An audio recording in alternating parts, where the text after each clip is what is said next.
Obviously, the biggest thing in the world right now is what's happening in the Ukraine.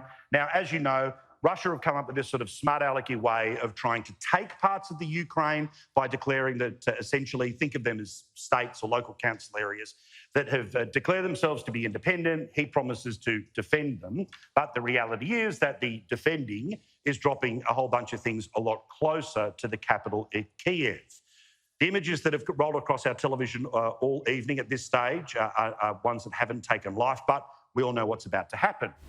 Even a CNN reporter was live on TV today when all of this was taking place. Shells were going off, and you can see the person, Harry, hitting themselves as they were experiencing what was going on. As for those that are about to retire sometime soon, you might want to work a little bit longer, because if your money's all in shares, they went down big time in Australia today.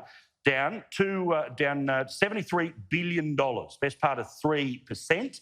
Expectation is the same thing will happen tomorrow. Oil stocks, chunk. Price of gas, chunk. What a wonderful time for us to be getting rid of fossil fuels. Now, on the other side of things, while we know how we feel about it here, while we know how it's covered in the UK or the US, I wanted to show you the backpoop crazy stuff that is being fed to people in Russia. There's a TV station called Russia Today, RT.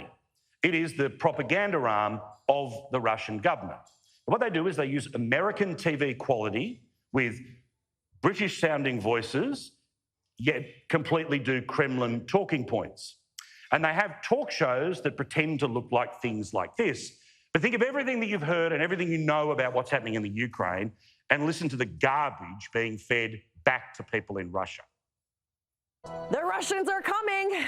However, the Pentagon can't tell us when, where, or how they're going to invade, although reporters, or Pentagon stenographers as I like to call them, say their sources tell them it's coming in the next 48 hours.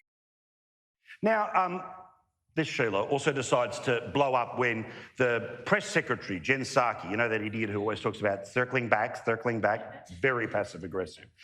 She says, of course, that the world is united against what Russia is doing.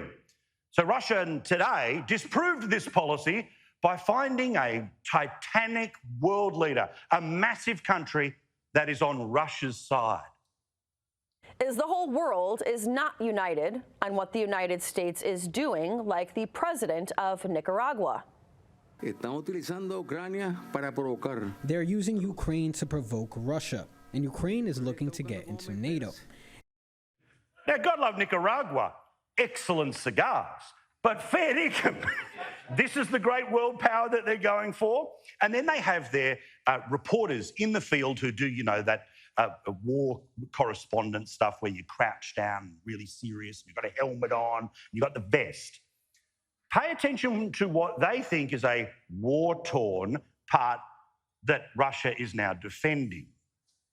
Another village that was hit over the course of this violent night, a 122mm mortar round. Here are the bits of shrapnel that caused all this damage, cutting down power lines as well as blowing out windows in nearby houses.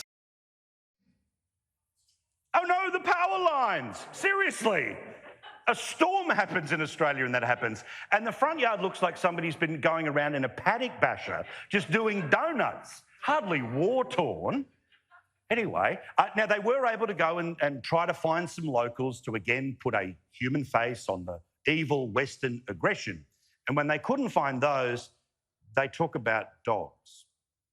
Ukrainian shell landed in the middle of their village. Many were hiding in the basements, which may have saved their lives. No people were hurt. The only person injured was that puppy. Now, we love puppies. We don't want puppies to be injured. But are we going to have World War III over a puppy?